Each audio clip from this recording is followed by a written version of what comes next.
इस वीडियो में बात करेंगे बालूका स्तूपों के प्रकार व इनका निर्माण किस तरीके से होता है रेगिस्तान में, इसके बारे में। साथ ही यह देखेंगे कि किस स्थान पर कौन से बालूका स्तूप सर्वाधिक स्थित है और बालूका स्तूपों से संबंधित जो भी अन्य महत्वपूर्ण शब्दावलियां हैं उनके बारे में अपने इस वीडियो में बात करने वाले हैं।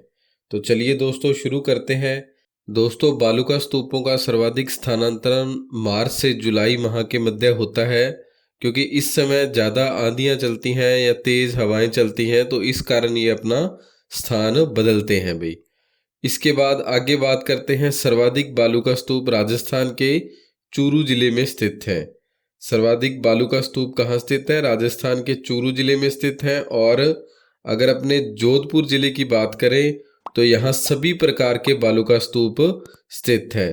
यानी कि बालूका स्तूपों के जितने भी प्रकार हैं, बरखान है या तारा बालूका स्तूप है या जो अन्य सभी हैं, ये सभी जोधपुर जिले में स्थित है। चूरू में क्या था दोस्तों? सर्वाधिक बालूका स्तूप थे। और जोधपुर जिले में क्या है? यहाँ सभी प्रकार के बालूका स्तूप देखने को मिलते हैं। दोस्तों, राजस्थान के पश्चिमी मरुस्थलीय प्रदेश के 58% भाग पर बालूका स्तूप पाए जाते हैं तथा शेष 41.50% भाग बालूका स्तूप रहित है।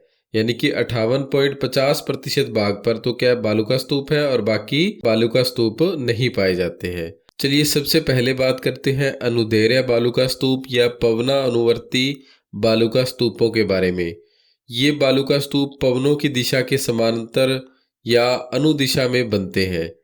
इन्हें रेखीय बालूका स्तूप के नाम से भी जाना जाता है। जो अनुदैर्य बालूका स्तूप है दोस्तों, ये जिस तरफ अपने हवा चल रही है उसी तरफ ये बनते हैं या पवनों के समानांतर बनते हैं। इनकी जो ऊंचाई है 60 मीटर तक होती है। अनुदैर्य जो बालूका स्तूप है, इनकी ऊंचाई कितनी होती है? 60 मीटर तक होती है। और यह बालूका स्तूप सभी प्रकार के बालूका स्तूप में सबसे ऊंचे हैं। यानी कि इनकी जो ऊंचाई है सर्वाधिक होती है जितने भी प्रकार के बालूका स्तूप है उनमें से। यह जो बालूका स्तूप है दोस्तों, जैसलमेर, जोधपुर और बाड़मेर, इन 3 जिलों में देखने को मिलते हैं। परंतु विशेषकर यह जैसलमेर के रामगढ़ में बालूका स्तूप सर्वाधिक पाए जाते हैं। यानी कि इन बालूका स्तूपों के लिए रामगढ़ प्रसिद्ध है। दोस्तों, आप स्क्रीन पर देख सकते हैं, जैसे गासी या कारबा मार्ग किसे कहते हैं? 2 पवनानुवर्ती बालूका स्तूपों के बीच की जो निमन भूमि है उसे गासी या कारबा मार्ग कहा जाता है। आप देख सकते हैं, जैसे ये 2 बालूका स्तूप है, इनके मध्य का जो स्थान है इसे गासी या कारबा के नाम से जाना जाता है। चलिए आगे बात करते हैं अपने अनुप्रस्थ बालूका स्तूपों के बारे में। आप देख सकते हैं, ये बालूका स्तूप पवनों की दिशा के समकोण या लंबवत बनते हैं। जो अनुप्रस्थ बालूका स्तूप है ये पवनों की दिशा के समकोण या लंबवत बनते हैं। अनुप्रस्थ बालूका स्तूपों का निर्माण दीर्घ काल तक हवा के एक ही दिशा में चलने से उनके समकोण होता है। जो अनुप्रस्थ बालूका स्तूप है दोस्तों, ये बीकानेर जिले के पुग्गल, हनुमानगढ़ के रावतसर और श्रीगंगानगर के सूरतगढ़ और साथ ही चूरू, झुंझुनू, जोधपुर, जालौर जिलों में पाए जाते हैं। आप मानचित्र में देख सकते हैं। चलिए अगले जो बालूका स्तूप है अपने बरखान या अर्धचंद्राकार बालूका स्तूप। ये बालूका स्तूप सर्वाधिक गतिशील व अर्धचंद्राकार होते हैं। ये राजस्थान के सर्वाधिक नुकसानदायी बालूका स्तूप है जो वायु की तेज गति के कारण बनते हैं। जो बरखान बालूका स्तूप है दोस्तों, ये सर्वाधिक गतिशील होते हैं क्योंकि ये अपना स्थान बार बार बदलते रहते हैं और ये सर्वाधिक नुकसानदायी बालूका स्तूप है। इनका पवनामुखी ढाल मंद व उत्तल होता है। आप देख सकते हैं, जो ग्रीन कलर में है ये इनकी पवनामुखी ढाल है। ये क्या है? मंद है और उत्तल है। तथा पवना विमुखी ढाल जो इनकी तीव्र होती है, जो आपको येलो कलर में दिखाई गई है, ये ढलान क्या है? इनकी तीव्र होती है। इनकी जो ऊंचाई है 10 से 20 मीटर तक और चौड़ाई इनकी 100 से 200 मीटर तक इनकी चौड़ाई देखने को मिलती है। बरखान बालूका स्तूप दोस्तों बालेरी, चूरू, नीम का थाना सीकर, रावतसर हनुमानगढ़, बालोतरा बाड़मेर, औसिया जोधपुर और सूरतगढ़ श्रीगंगानगर और लूणकरणसर बीकानेर में पाए जाते हैं। अब आगे बरखान बालूका स्तूप दोस्तों मरुस्थलीकरण के लिए सर्वाधिक उत्तरादायी बालू का स्तूप है, क्योंकि ये तेज हवाओं के साथ अपना स्थान बदलकर रेगिस्तान को बढ़ाते हैं। अगले जो बालू का स्तूप है अपने पैराबोलिक या परवलयाकार बालू का स्तूप। यह बालू का स्तूप उन स्थानों पर बनते हैं जहां पेड़ पौधे हवा के बहाव में बाधा डालते हैं। इनके खुले छोर का रुख हवा के रुख के विपरीत होता है। इन टीलों में हवा टकराने से अंग्रेजी के यू आकार का कटाव आ जाता है।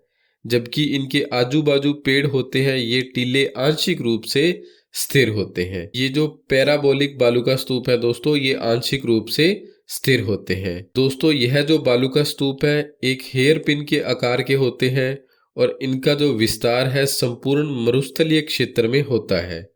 मरुस्थलीय क्षेत्र जैसे श्रीगंगानगर, हनुमानगढ़, चूरू, झुंझुनू, सीकर, नागौर, पाली, जालौर, जोधपुर, बीकानेर और जैसलमेर, इन सभी जिलों में क्या है, इनका जो विस्तार है या ये पैराबोलिक जो बालू का स्तूप है देखने को मिलते हैं।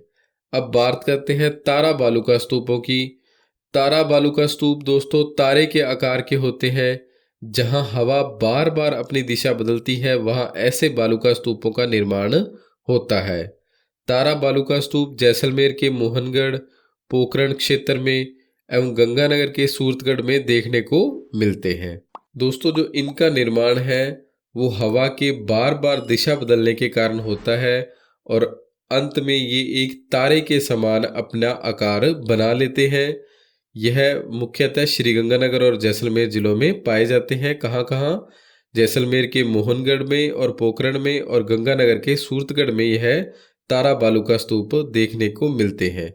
अब आगे है दोस्तों अपने शबर काफीज बालू का स्तूप। ये मरुस्थलीय इलाके में छोटी झाड़ियां या ऊंचे घास के झुंड के चारों ओर बनते हैं।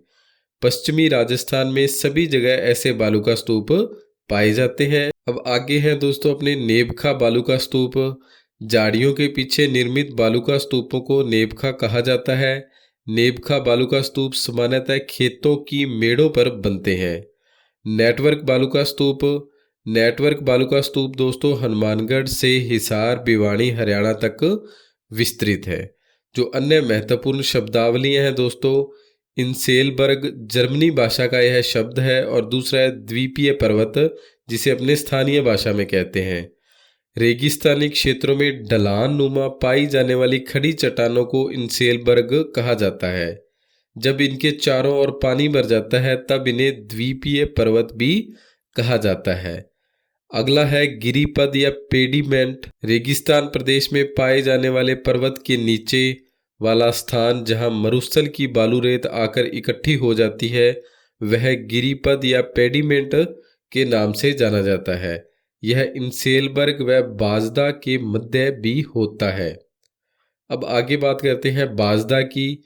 तो बाजदा मरुस्थल में स्थित पर्वतीय क्षेत्रों की नीचे निम्न भूमि क्षेत्र जहां पर्वतीय जल आकर समाप्त हो जाता है को बाजदा के नाम से जाना जाता है। अगला है प्लाया। सामान्यतः खारे पानी की बड़ी झीलों को प्लाया कहते हैं। वायु के अपर्दन से निर्मित बड़े गर्तों में जल भरने के बाद भूमि की लवणता के कारण इनका जल खारा हो जाता है।